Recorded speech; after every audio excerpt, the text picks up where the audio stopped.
Oi,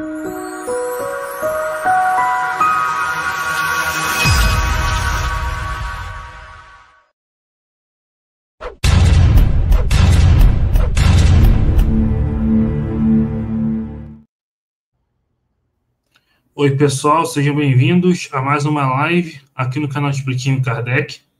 Eu estou aqui com o André Sobreiro. Ele vai falar um pouco sobre o perispírito, né? Como consta na obra de Kardec, né? Nas 22 obras fundamentais. Então, André, é um prazer tê-lo aqui. Muito obrigado por aceitar o convite. Imagina, eu que agradeço. Boa tarde a todos. Obrigado pelo convite, obrigado por lembrar da gente, né?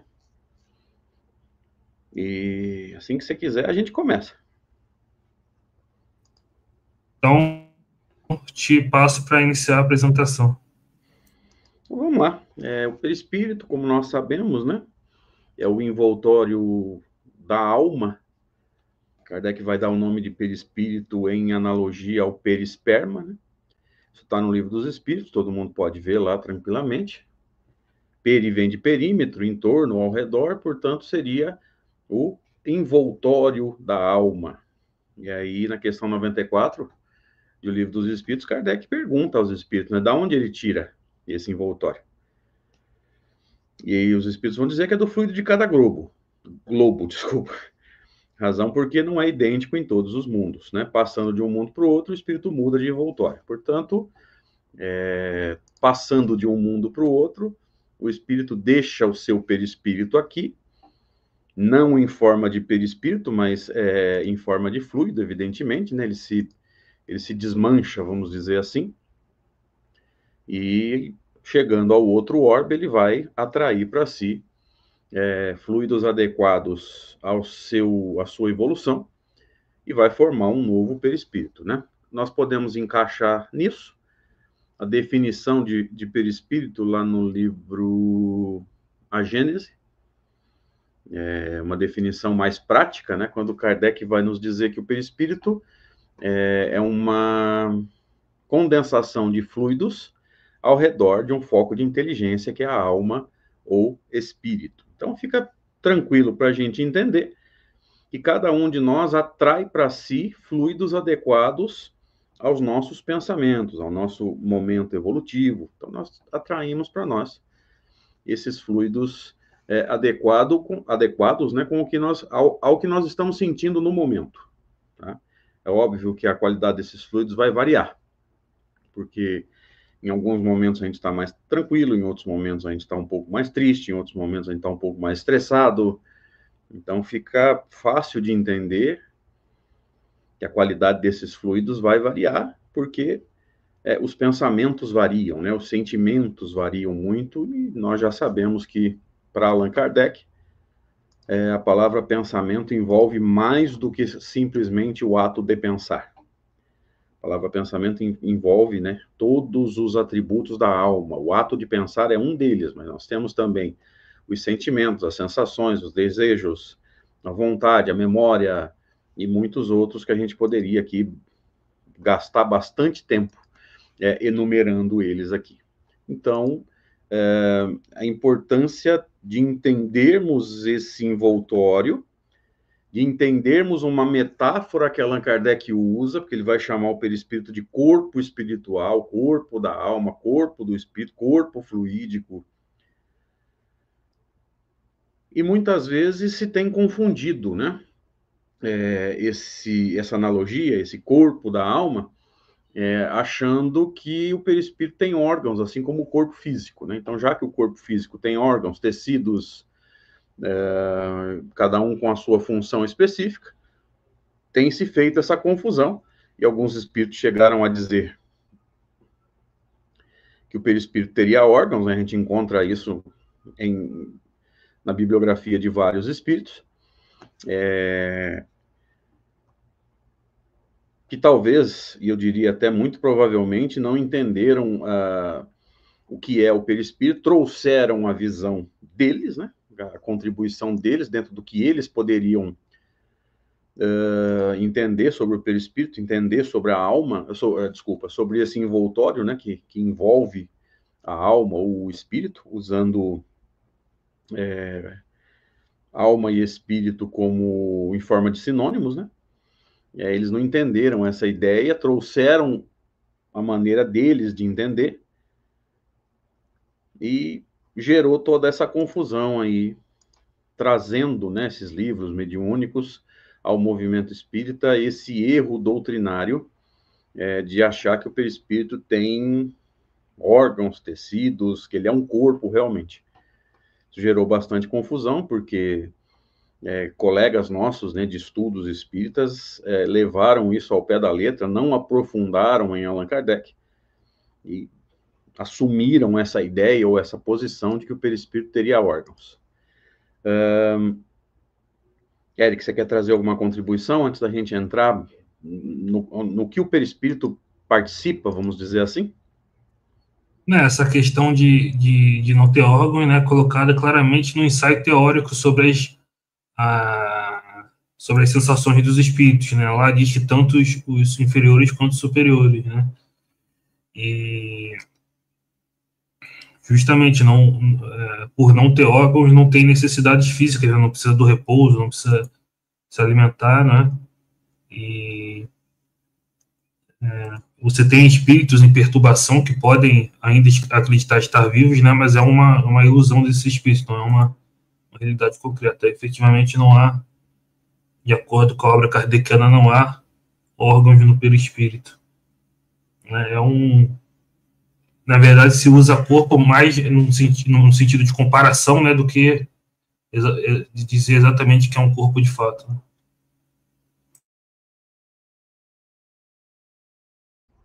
O Eric citou aí o ensaio teórico, né, que é a questão 257 de O Livro dos Espíritos, nós podemos voltar um pouquinho para trás. Na 254 é dito textualmente que o perispírito não tem órgãos.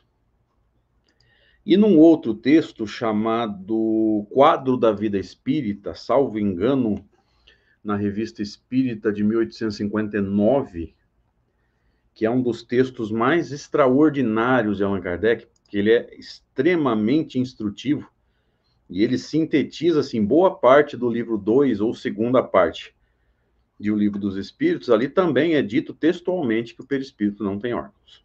Tá? Então, deixa essas duas referências, questão 254 e O Livro dos Espíritos, e o texto lá da Revista Espírita chamado Quadro da Vida Espírita, né?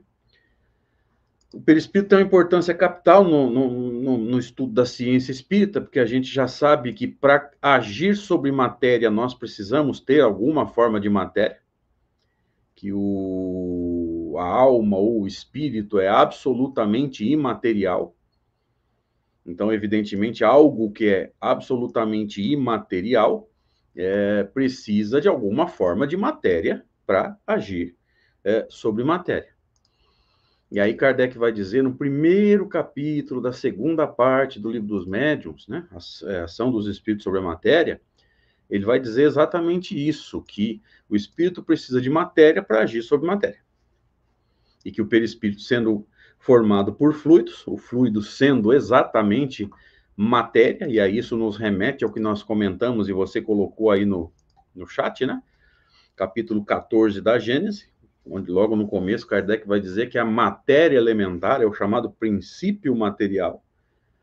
Então é matéria. E através dessa matéria, os espíritos conseguem agir sobre matéria. Mas não confundamos aqui achando que é apenas no fenômeno mediúnico, né? A combinação dos fluidos do perispírito do médium com os fluidos do perispírito comunicante, possibilitando a comunicação mediúnica. Não é só isso, tá? Se nós estamos encarnados agindo sobre o nosso próprio corpo, nós precisamos de alguma forma de matéria, porque para agir sobre o próprio corpo, essa lei também vale. A alma, que é absolutamente imaterial, precisa de matéria para agir sobre matéria durante a encarnação. Ou seja, nós precisamos de matéria para agir sobre o nosso próprio corpo. E o perispírito é esse mecanismo, né? Eu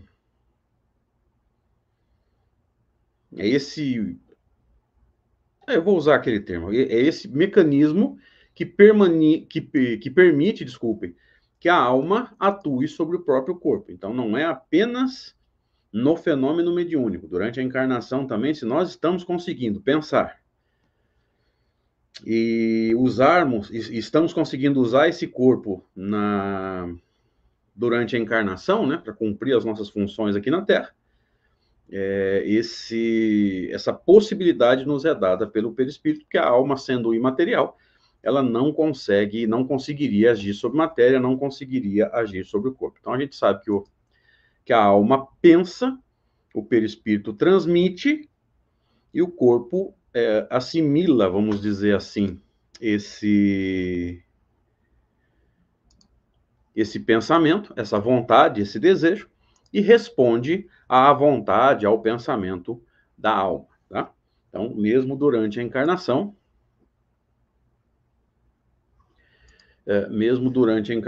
esse mecanismo acontece, né?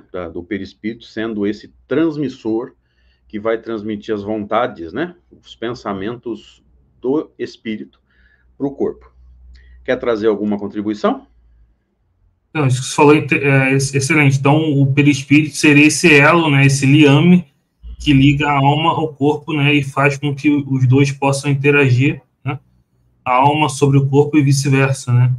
E quando o espírito desencarna, né, ele continua com o perispírito, mas agora ele percebe e atua não mais por partes circunscritas, né.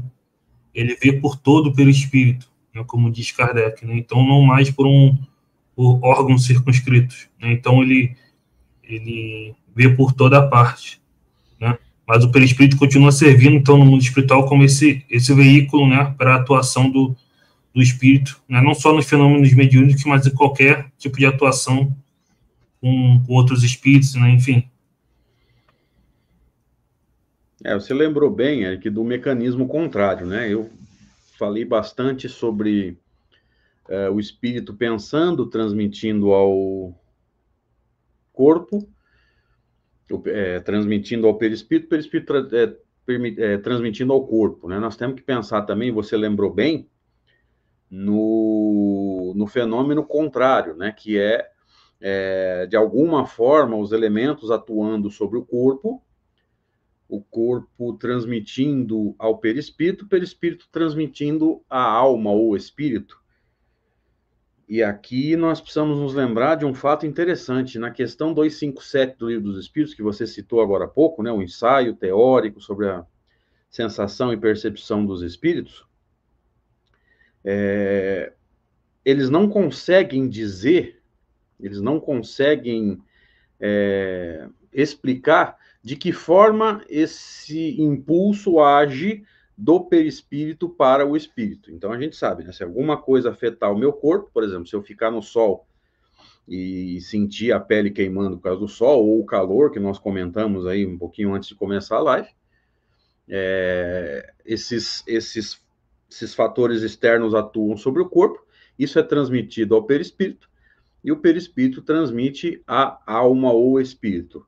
E eles não conseguem explicar para a gente de que forma isso acontece, de que forma esse estímulo atua sobre o espírito. Então, eles usaram um termo mais genérico por não conseguir explicar exatamente o que acontece. Eles usaram o termo repercute.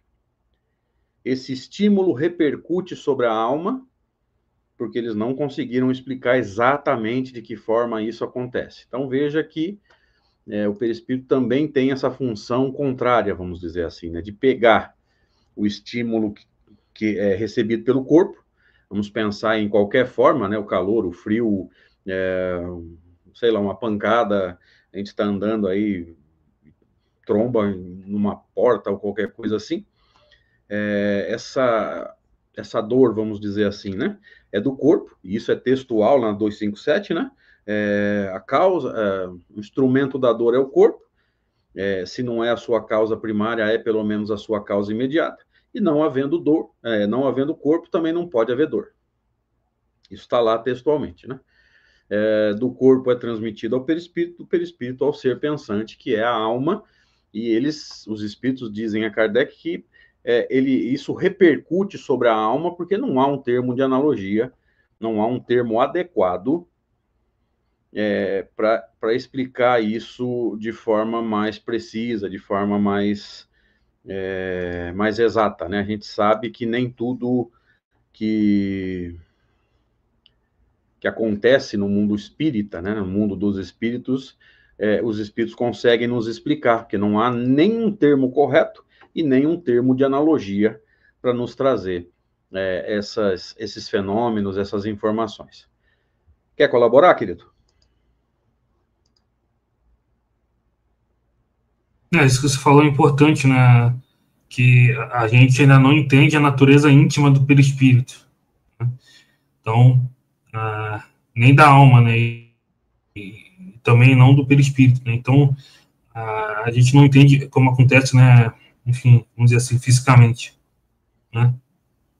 Porque o perispírito ele é um tipo de matéria, mas uma matéria mais etérea, mais sutil, né? Então, não tem como você compreender o perispírito em termos da sua constituição física, né? Pelo menos por enquanto, né? Então, até por isso Kardec chama de fluido, né? O que é o fluido, né? É diferente da energia, né? Que é uma propriedade da matéria. O fluido é um tipo de matéria desconhecida, né? Como se usava na época, né? Então, até na época, quando não se entendia, por exemplo, o fenômeno do calor, se falava em fluido calórico, né? Enfim, então o fluido é um tipo de matéria que não se conhece na natureza. Então, por isso Kardec foi, né, sábio de colocar o fluido em relação ao perispírito, né? Então, isso é um ponto bem importante. Vamos nos lembrar também, né, que o perispírito tem a forma que o espírito queira, pelo pensamento, né? Muitas vezes esse fenômeno é consciente, o espírito quer mostrar-se naquela forma para, de alguma forma, de alguma maneira, chamar a atenção de alguém. Então, por exemplo, se ele precisa manifestar-se visualmente para alguém que acredita em anjos, ele pode perfeitamente tomar a forma de um anjo.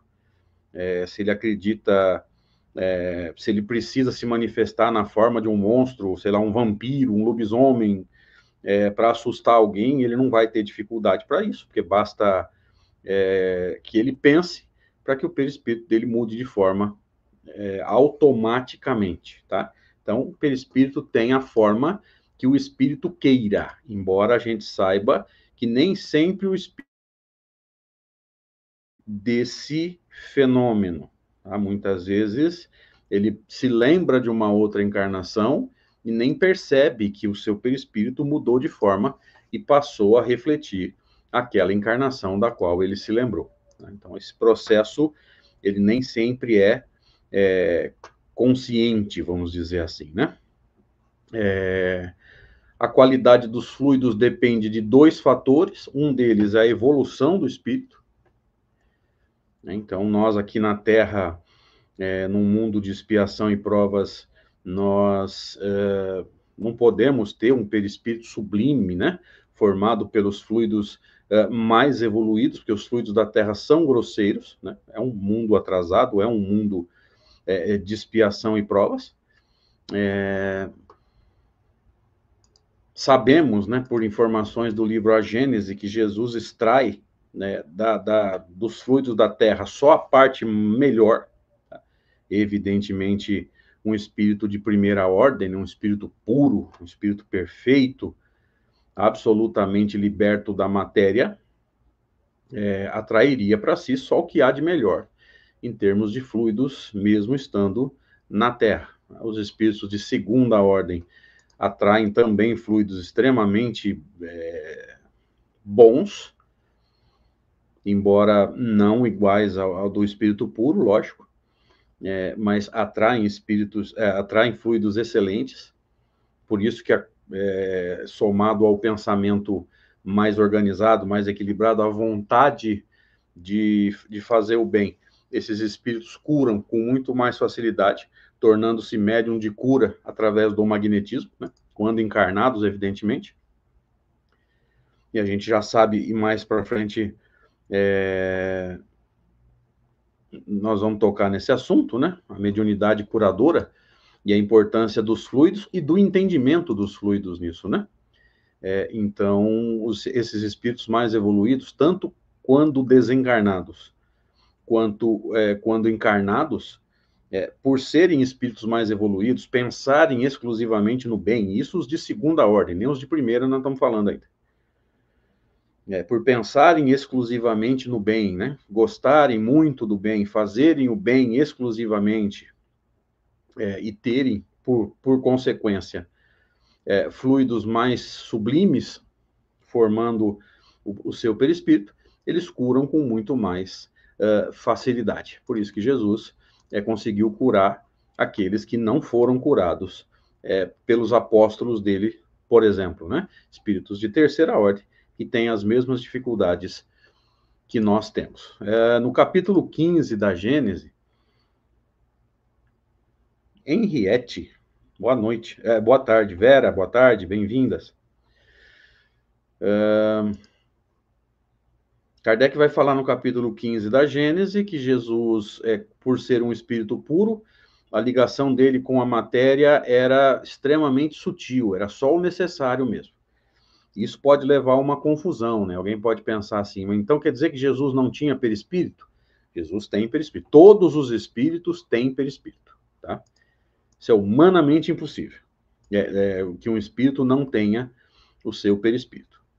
Só que o fluido tem tão pouca afinidade com matéria que a ligação é mínima. O que permite ao espírito puro, ao espírito de primeira ordem, viver a vida do espírito mesmo estando encarnado. Então, o que Kardec diz sobre Jesus durante a sua encarnação aqui há mais ou menos 2000 anos atrás? Que Jesus tinha a dupla vista, né? Frequente, o tempo todo, constante. Esse é o melhor termo, constante. Uma das manifestações da dupla vista é a mediunidade de evidência. Outra manifestação da dupla vista é a visão à distância, né? Porque se o espírito está fora do corpo, ele pode se deslocar a mais de um lugar. O corpo estando em um lugar, a alma pode estar em outro lugar.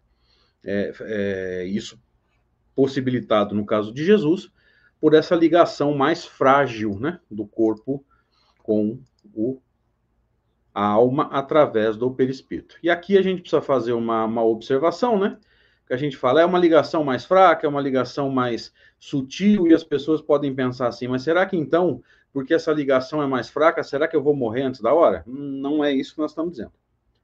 A consequência direta disso não é a morte. A consequência direta disso é a possibilidade de atuar fora do corpo. Tá? A dupla vista é um caso típico. O que é a dupla vista, gente? Dupla vista ou segunda vista significa que você vê duas realidades ao mesmo tempo. Como o corpo está entrando, né, num relaxamento, numa forma de transe, a alma sente, né, esse afrouxamento dos laços e ela pode sair do corpo. Então, você começa... Desculpa. Não deu tempo nem de bloquear o microfone. Então, nessa situação, a alma começa a vencer os limites do corpo e você começa a ver o plano espiritual. Mas, como o corpo ainda não perdeu totalmente a consciência, e talvez nem perca, você também começa a ver o plano físico. Por isso que dupla vista, né? Você vê o plano espiritual e ainda consegue ver o plano físico. Isso possibilita a mediunidade de evidência, como nós falamos, né? Ver o ambiente espiritual em que você está. Nélide, boa tarde. César, boa tarde. Bem-vindos. Possibilita ao médium, né? No caso, Jesus não médium, né? Mas com as capacidades dele. Eduardo, boa tarde. Isso possibilita Jesus não como médium, né? Mas como espírito puro. Ver o plano espiritual, que é a segunda vista. Ver a distância, porque se o espírito está fora do corpo, ele consegue se deslocar no espaço, o corpo estando aqui, o espírito pode se afastar do corpo através da chamada emancipação da alma. Então, Se meu corpo está aqui, minha alma foi a outro lugar, meu corpo vê o ambiente onde ele está, a alma vê o ambiente para onde ela foi. Duas vistas. Então, a visão à distância. Mônica, boa noite, boa tarde, bem-vinda. Mania de falar boa noite, porque os estudos geralmente são à noite. Isso possibilita, então, a chamada dupla vistas, né? E a visão à distância e a mediunidade e evidência são duas possibilidades dentre as possibilidades da chamada dupla vista. Eric, traz para nós aí uma contribuição. Isso falou importante porque o perispírito, ele é importante, né, para explicar basicamente todos os fenômenos, né, que envolvem o espiritismo, né? Por exemplo, a emancipação da alma, né, quando o espírito se desprende parcialmente, os fenômenos mediúnicos, quando há a união dos fluidos do médium com os fluidos do espírito, né? Enfim, os diferentes fenômenos. Então, o perispírito, ele é uma chave da ciência espírita para explicar toda essa fenomenologia, né? Desde da emancipação da alma, né, que pode ser tanto no sono, no sonambulismo, no êxtase, na dupla vista, né, e os fenômenos mediúnicos, né, quando há essa união fluídica, né, também podem ser explicados através dessa expansão do perispírito. Então, é um dos elementos bastante importantes para compreender a ciência espírita. E como você falou, quanto mais sutil é o perispírito, mais faculdades ele tem, né, e ele vai se depurando, né, conforme muda de mundo, né, ele toma aqueles fluidos mais sutis, e conforme ele vai progredindo. E o contrário também, né, como você falou, Jesus, quando veio para cá, ele pegou as partes mais sutis ali daqueles fluidos, né, então isso, mas ele pegou aqui da atmosfera fluídica do nosso globo, né, então isso é um ponto importante para a gente entender, né? Podemos falar também, né, Eric, sobre a combinação fluídica, né, que acontece nos fenômenos mediúnicos, né? O médium patente, né, é o termo que Kardec usa, patente. O movimento gosta do termo ostensivo. O médium patente ou ostensivo é aquele que tem maior capacidade de expandir, né, de vencer os limites do corpo e de entrar mais facilmente nesse processo, né? Gleides, de novo. Boa tarde, bem-vinda. E de entrar mais facilmente nesse processo de combinação fluídica com os espíritos, né? Sabemos que essa comunicação, através dessa combinação, pode ser um fenômeno físico ou um fenômeno inteligente, tá? O fenômeno físico depende de alguns fatores que o fenômeno inteligente não depende, tá? O fenômeno físico depende da combinação do fluido perispiritual do comunicante com o fluido animalizado do médium. Tá? O que é o fluido animalizado, gente? É o fluido perispiritual somado, vamos dizer assim, podemos brincar de matemática, né, com o fluido vital. Então, ele sai impregnado pelos fluidos do corpo também, né, o fluido perispiritual do médium sai misturado com o fluido vital, que é o que dá vida à matéria. Então, sai um fluido diferente. A mistura desses dois fluidos forma um terceiro fluido que vai impregnar o objeto, que vai se mover, por exemplo, as mesas girantes no tempo de Kardec e outras situações. E a partir daí, diz Allan Kardec, lá na teoria dos fenômenos físicos, que esse objeto teria, uma vez impregnado por esse fluido combinado, a chamada vida factícia, momentânea e não verdadeira, vamos dizer assim. Né? Por isso que o espírito consegue, pelo pensamento, movimentar esse objeto. Lembrando que A partir desse momento, segundo a teoria ensinada a Kardec pelos espíritos, o objeto teria momentaneamente a vida factícia, mas não tem inteligência. Então, o objeto não faz o que ele quer. Ele faz o que o espírito manda ele fazer, através do pensamento. No chamado fenômeno inteligente, a combinação fluídica acontece, e a partir do momento em que houve a combinação fluídica, o médium começa a captar, de forma cada vez mais intensa, o pensamento do espírito. Se nós nos lembrarmos do que nós falamos no começo, de que pensamento não é apenas o ato de pensar, que pensamento é também sensações, sentimentos, desejo, vontade e memória, a gente vai entender por que ao acontecer essa combinação fluídica, o médium começa a sentir algumas coisas que o espírito sente, por exemplo, uma impressão de dor. Aqui a gente precisa deixar isso claro. É uma impressão de dor, não é a dor em si. Porque não foi à toa que nós citamos lá atrás aquele trecho onde Kardec vai dizer que o instrumento da dor é o corpo, se não é a sua causa primária, é pelo menos a sua causa imediata. Não havendo corpo, não pode haver dor. Mas aí a gente fica na dúvida, né? Alessandra, boa tarde. Aí a gente fica na dúvida, né? Mas como que os médiuns dizem sentir a dor que o espírito sentiu? Na verdade, o que o espírito está sentindo não era dor, era lembrança de dor. A dor mesmo ele não pode ter, porque ele não tem corpo físico. Então, o que ele carregava era a lembrança de alguma coisa que lhe causou dor. Pode até ser, e geralmente é, aquilo que levou esse espírito à morte.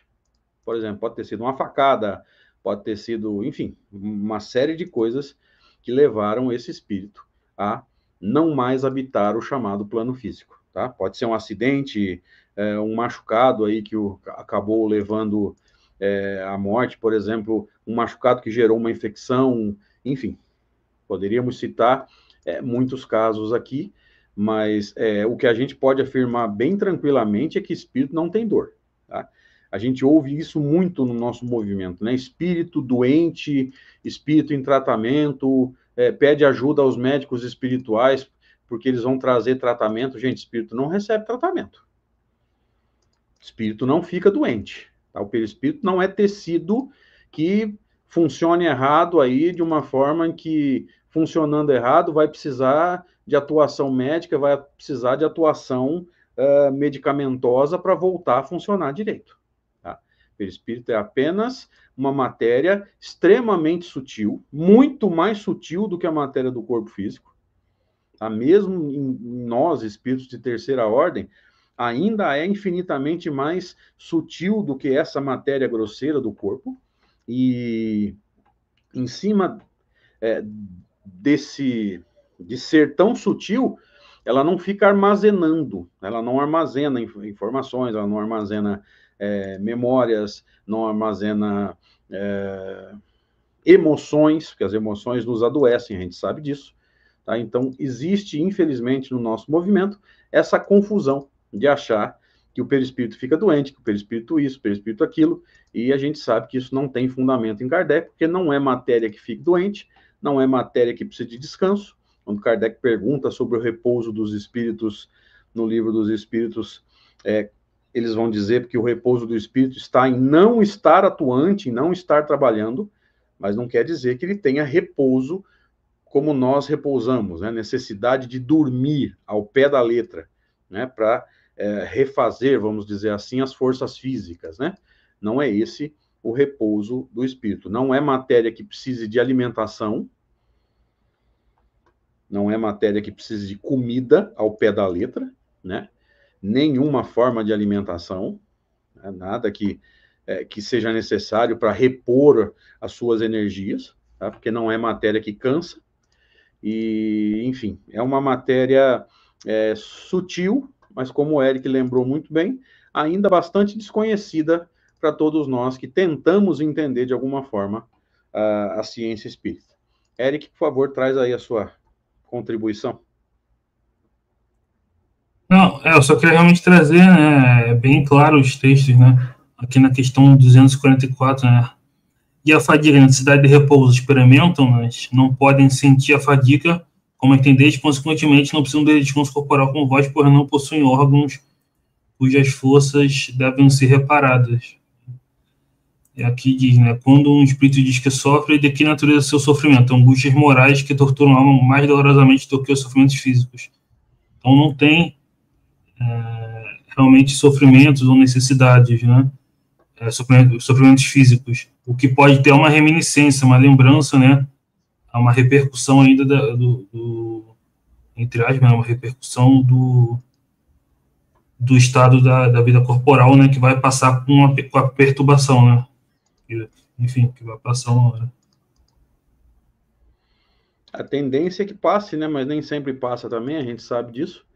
Que às vezes o espírito conserva essas impressões, né? Continua achando que está encarnado, continua achando que precisa disso, que precisa daquilo. Acabei de publicar aí, inclusive eu editei ontem o último vídeo lá do espírito Baltazar. Ele vai estrear aí no meu canal em poucos dias. Quando o Baltazar nos ensina muita coisa. Até comentei com o Deja e com a Nelly, que está presente,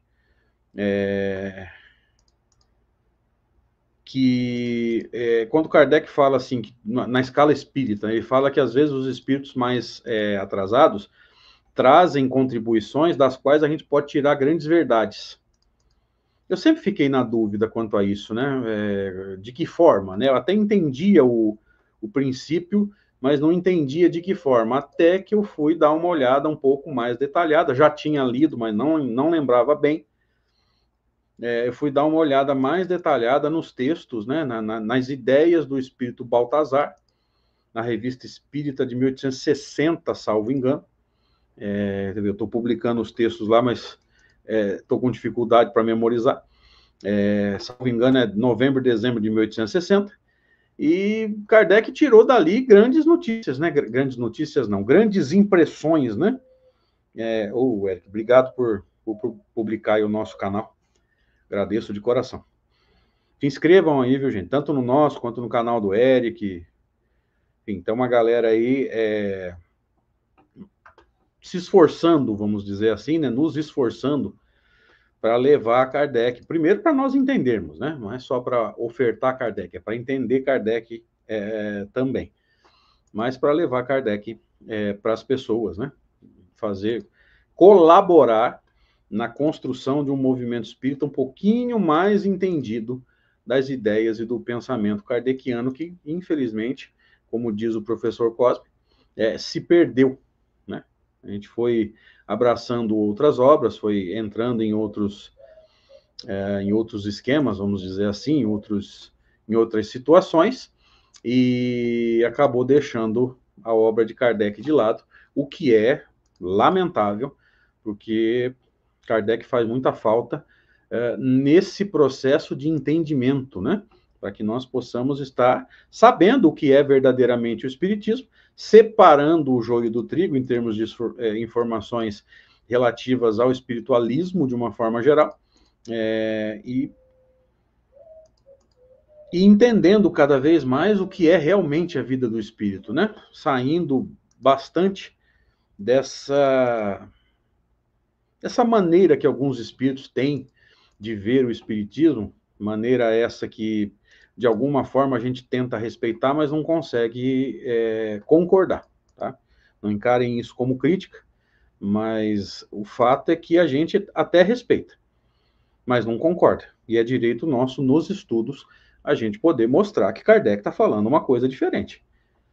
Mas que a gente tem que ter vontade de entender o que é verdadeiramente o Espiritismo. Então, nesse processo de combinação fluídica, como o médium patente, ostensivo, ele vence com mais facilidade esses limites do corpo, ele se expande com mais facilidade, ele combina os seus fluidos com mais facilidade, com o do comunicante, e consegue, então, produzir o chamado fenômeno mediúnico patente. Tá?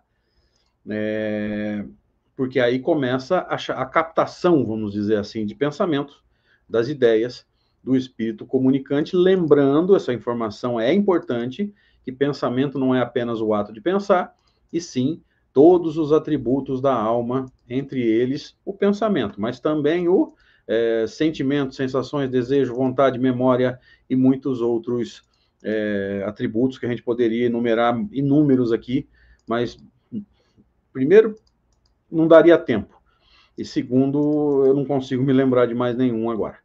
Então, isso é importante, né? Veja que podemos dizer tranquilamente que o perispírito é um dos segredos, né? Um dos pontos chaves do estudo da ciência espírita.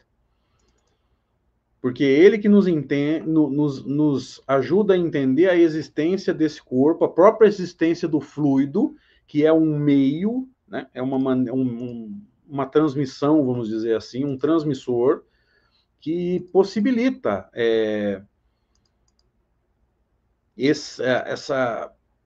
o deslocamento, será que eu posso usar esse termo? Acho que sim, dessas informações, né, desses pensamentos, de onde nós estamos até onde uma pessoa em quem nós estamos pensando está. Ô, Humberto, boa tarde. Por exemplo, quando nós fazemos uma prece, né? Então, veja que há um meio que conduz esses bons fluidos da prece até essa pessoa por quem eu estou orando. E aqui é bom a gente trazer uma regrinha que a gente costuma falar bastante nos nossos estudos. E os amigos aí que participam, né, a Nelly estuda conosco, e tem uma galera bem grande aí que acompanha os estudos conosco, vai se lembrar, a gente fala bastante sobre isso. Para fluido não há obstáculo, para fluido não há distância. Você pode orar pelo seu parente em qualquer cidade, em qualquer lugar do Brasil, até fora do Brasil, que esse seu parente vai receber as suas orações. E certamente vai, de alguma forma, usufruir delas, porque são bons fluidos, vindas do pensamento. Só podem ser bons fluidos, e sendo bons fluidos, ao haver a combinação fluídica, ao haver lá a captação dos fluidos, certamente esse nosso amigo, parente, enfim, vai captar esses fluidos e vai usufruir deles da melhor forma possível. Tá? Então, para fluido não há distância, para fluido não há obstáculo. Como nós dissemos, né? O Eric ressaltou bem que não é energia, é fluido. Se fosse energia, sofreria interferências no caminho. Então, uma floresta, uma antena de transmissão, um lago, uma montanha, um vale, tudo isso poderia trazer prejuízo para a condução dessa oração até lá na pessoa por quem eu estou orando. Sendo fluido e não energia, nem onda eletromagnética, esse fluido, esse pensamento, essa oração, não vai sofrer nenhum tipo de interferência. Porque para fluido não há obstáculos, para fluido não há distância. Posso orar por um parente que está na Europa? Pode. Gente, vamos nos lembrar, Kardec evoca Mozart, vivendo em Júpiter. E Mozart atende a evocação. Aí alguém pode falar assim, mas André, será que o Mozart não sabia que ia ser evocado? Se sabia, é porque captou. A única diferença é que se ele soubesse que ia ser evocado, ele não captou o pensamento naquele momento. Ele já sabia por antecipação, mas de qualquer forma ele sabia. Então veja, Mozart em outro planeta capta o pensamento de Allan Kardec. O que nos faz entender com bastante tranquilidade que para fluido não há distância, para fluido não há obstáculo. Tá? Se fosse energia, se fosse onda eletromagnética, como dizem alguns espíritos, sofreria interferências e talvez não chegasse ao destino com a mesma qualidade que saiu aqui. Sendo fluido, sendo essa matéria intangível, não vai haver nenhuma forma de interferência, porque para fluido não há obstáculo. Eric, traz a sua contribuição aí, querido. Perfeito isso que você falou, né? Não é exatamente, não é fluido, não é energia nem onda, né? então não vai sofrer obstáculos, né? Nosso anjo da guarda, por exemplo, pode estar em outro mundo, né, distante, e a gente se comunicar com ele, né? Então não tem, através do fluido cósmico universal, né? Então não tem essas barreiras, né? Então isso é bem importante. A Alessandra, que ela fez algumas colocações que eu queria ressaltar, ela fala que o perispírito não guarda as marcas de doença nem de processos, como um suicida que atirou em si não guarda essas marcas no perispírito. Exatamente, né? Se fosse assim, né, toda pessoa má, por exemplo, teria que reencarnar com alguma deformação, né? Se o perispírito fosse afetado dessa forma, né? No próprio céu e inferno você tem um espírito que era suicida, que reencarnava várias vezes e ele vinha normal, né? A expiação dele era a riqueza, né? Então é bem diferente do que as pessoas imaginam, né? Então, e por exemplo, se houvesse órgãos do perispírito, né? Como é que, por exemplo, alguns espíritos apareceriam, né? Nas aparições tangíveis, nas aparições de geral, por exemplo, sem a cabeça, né, sem os membros, né, quer dizer, não tem ali realmente é uma aparência, né, não há órgãos de fato. E durante muito tempo a gente achou, né, Eric, eu pelo menos, né, que tenho 9 anos de estudo de Kardec, foi quando eu conheci o trabalho do professor Cosme Massi, eu percebi que eu tinha que mudar meus rumos em termos de estudos da doutrina espírita. Antes disso, a gente sempre achou que a pessoa que nasce com alguma forma de deformação, faltando um órgão, faltando um membro, seria alguém em expiação. Durante muito tempo a gente pensou isso, né? O que, numa análise muito simples, muito tranquila, já nos levaria a julgamento, né? Porque toda pessoa deficiente seria alguém que se suicidou ou que não cuidou bem do corpo. A gente começa a pensar, cada vez que a gente olhar para alguém que tem uma deformação, que tem uma deficiência, naturalmente a gente vai pensar, o que essa criatura fez na encarnação passada? E hoje a gente sabe que não é assim. Pode até ser uma expiação, mas na grande maioria dos casos são provas, né? São provações pedidas pelo próprio espírito para acelerar o seu adiantamento. São simples provas, quando eu falo simples, no sentido de caracterizá-las como não sendo necessariamente, obrigatoriamente uma expiação, embora possa ser. Então, o nosso grande erro é generalizar isso, né? Achar que todo mundo que está passando por esse processo está em expiação, quando a gente já deveria ter entendido que a grande maioria são apenas provações. O espírito pode perfeitamente pedir uma prova dessa para acelerar o seu processo de adiantamento. Mas foi muito bem lembrado, né, pela Alessandra, se eu não estiver enganado, aqui, deixa eu ver, que o perispírito não traz em si marcas, tá? Não é característica, não é função do perispírito, como é que se diz? Registrar. Embora momentaneamente ele tenha ali as características do pensamento do espírito, né? Quando ele se desloca, por exemplo, quando eu faço uma prece por um parente meu em São Paulo, capital, que é mais ou menos 450, 420 quilômetros daqui, eu sei que esse fluido vai chegar lá, que esse pensamento, né, que essa prece vai chegar lá, e a prece vai chegar lá com as características do meu pensamento, mas a gente não pode chamar isso de registro, tá? O perispírito não tem por função registrar, guardar informações, que seria memória, registrar coisas feitas nas encarnações passadas. Tudo isso é da memória e a memória da alma, embora os espíritos não tenham conseguido nos dizer de que forma isso aconteça, como é que se dá o processo de memória, como nós dissemos agora há pouco, né? Não há termos de analogia, não há termos específicos para a situação e não há analogia que nos ajude a entender. Mas a memória é da alma. Isso está armazenado na alma, não no corpo. No espírito, se você quiser, tá?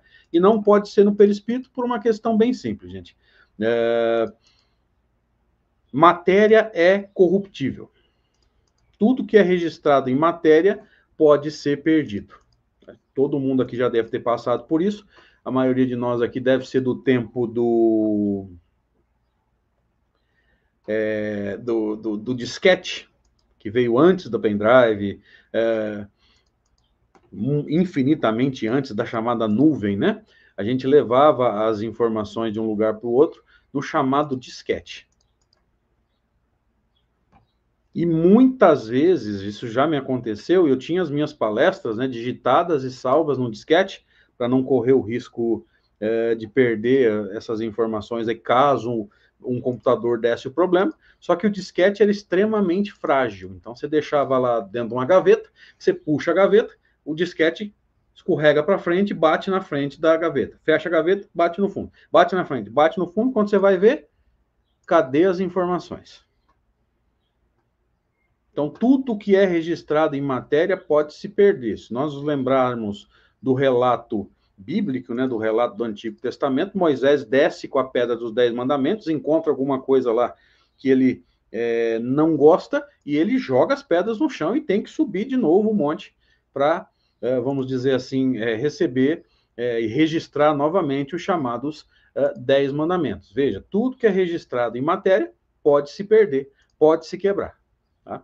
Falei do pendrive, falei do disquete, a Alessandra está até brincando aí que denunciou a nossa idade, infelizmente é exatamente isso, né? Podemos pensar no pendrive, que já é mais seguro, mas também pode acontecer a gente perder informações. Na nuvem, a gente pode perder informações, embora não seja exatamente o que eu estou falando com relação a registrado em matéria, né? Já é um registro diferente. Então, tudo que é registrado em matéria pode se perder.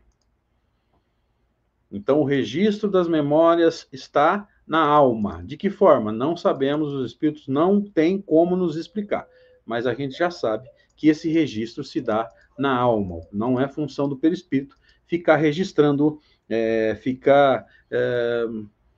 mostrando, como nos é dito em determinado livro, que uma senhora chega com uma série de marcas no perispírito e aí é revelado pelos instrutores. Os instrutores lá são meio fofoqueiros, né? Pelo que eu estou entendendo. É revelado aí que essa senhora tinha feito não sei quantos abortos. Então, olha que interessante. É bem lembrado, Mônica, não cabia nada no disquete. Uma música de hoje não caberia no disquete, que a música de hoje tem, se você tirar ela eu vou ser um pouquinho mais antigo também, né?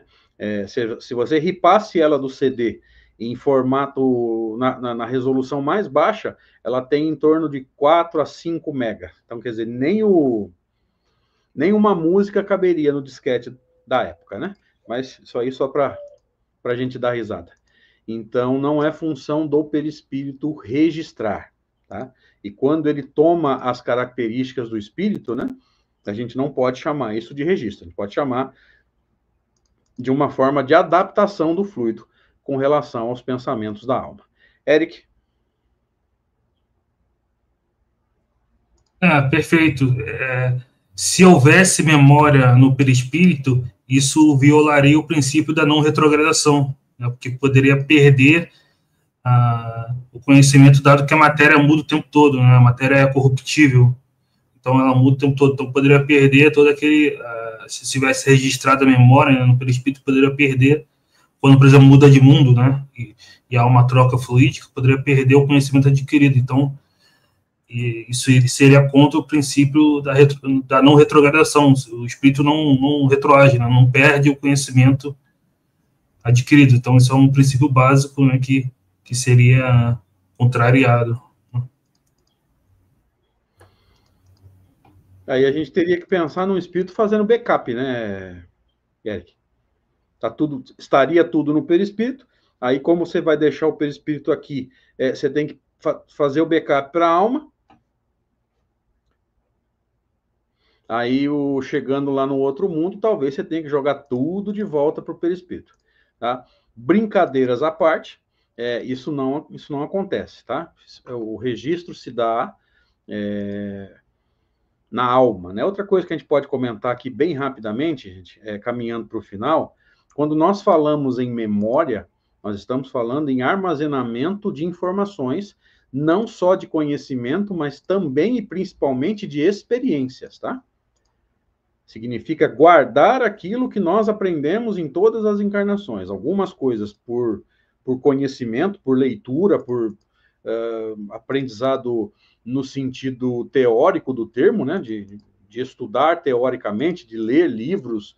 Outros, eu diria até mais importante, é o conhecimento adquirido através de experiências, tá? Nós estamos falando de armazenamento de informações, principalmente relativo às nossas, principalmente não, podemos dizer tranquilamente, exclusivamente com relação às vivências de todas as nossas encarnações. Como o Eric disse, né, a perda de qualquer uma dessas informações resultaria naquilo que é absolutamente impossível, segundo a ciência espírita, que é o princípio, né, de não retrogradação da alma. A alma não perde nada do que viveu em nenhuma das suas encarnações, justamente porque isso não está registrado em matéria, isso está registrado na alma, no ser pensante. Como? Não sabemos. Tá?